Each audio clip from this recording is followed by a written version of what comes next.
J'aimerais vous poser vraiment une question et je veux avoir une réponse concrète et précise sur le rebelle en famille. Ah. Est-ce que réellement c'est la bonne personne?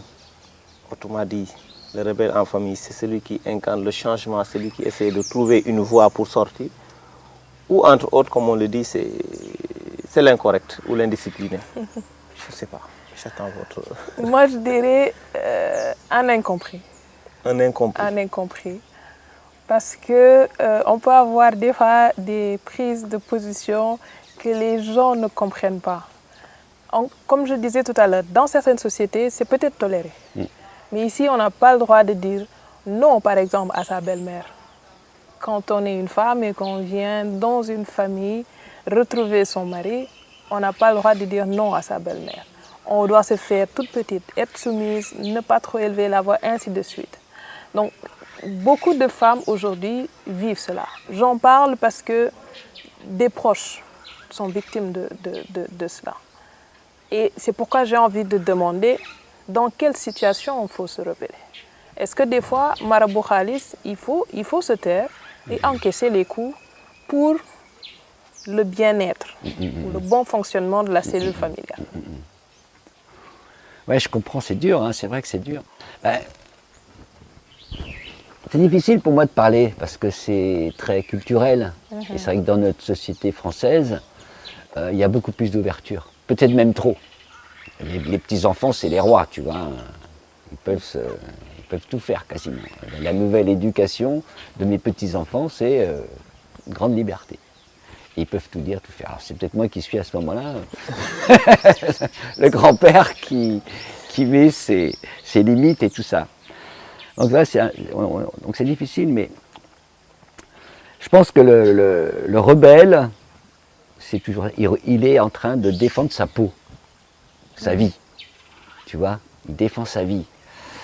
Alors il va être, j'ai l'impression, je vois l'image de quelque chose qui sort de terre, tu vois, et qui pousse.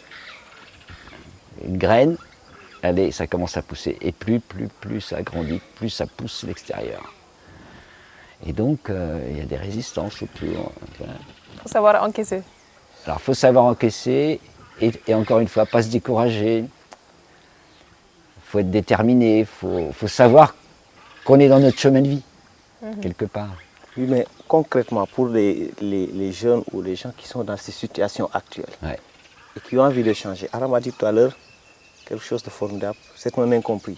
Oui, aussi. Maintenant, est-ce l'incompris doit toujours être là à justifier pour se faire comprendre face à ces rigidités, ou il doit forcer ou foncer pour donner le résultat par rapport à son but? Là, je pense qu'il y a une histoire de caractère, tu vois.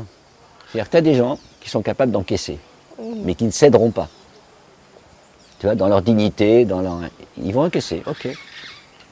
Mais ils ne vont pas choquer, mais ils vont encaisser. Ça, c'est une force. L'autre force, c'est j'y vais. Et s'il faut sortir de la famille, je reviendrai. Je ne vais pas me séparer, mais moi, je suis là et j'y vais. Ils vont tous me critiquer. Ils vont tous dire mais t'es n'importe quoi, etc. Ils vont le faire, je le sais. Mais moi, j'y vais parce que je le veux. C'est ma vie, c'est mon chemin de vie. Mais Marabout. Et je suis libre. Dans ce cas-là, ici au Sénégal, on deviendrait une victime. Hein. Ah. Eh bien, écoute, c'est bien que tu dis ça parce que c'est le choix. Tu as le choix.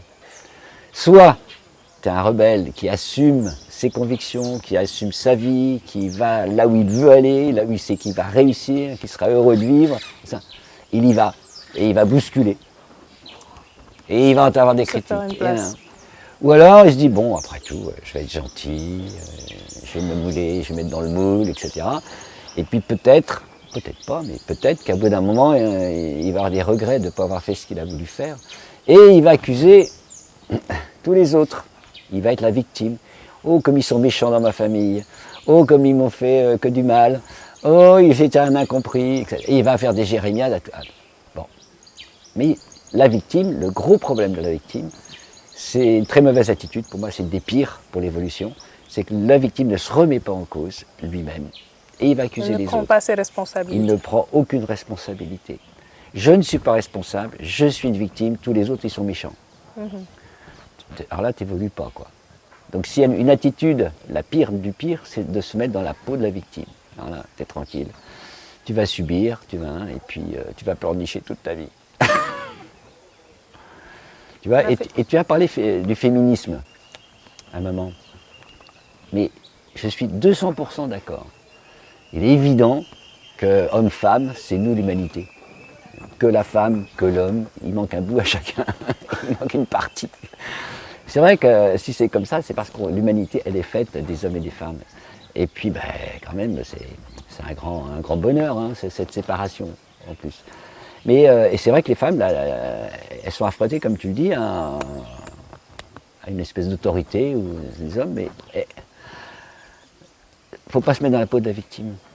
Les femmes sont tout à fait capables de bien mener leur vie, de s'affirmer, de diriger, et qu'elles le fassent. Merci Oumar Abou. Merci. Ah bon, merci. Voilà. On a besoin d'entendre ce genre de mots. Ben regarde, tu es là, qu'est-ce que tu veux, on est tous les trois, mais tu as ta place évidemment. Enfin, tout le monde peut le voir dans les modules que l'on fait.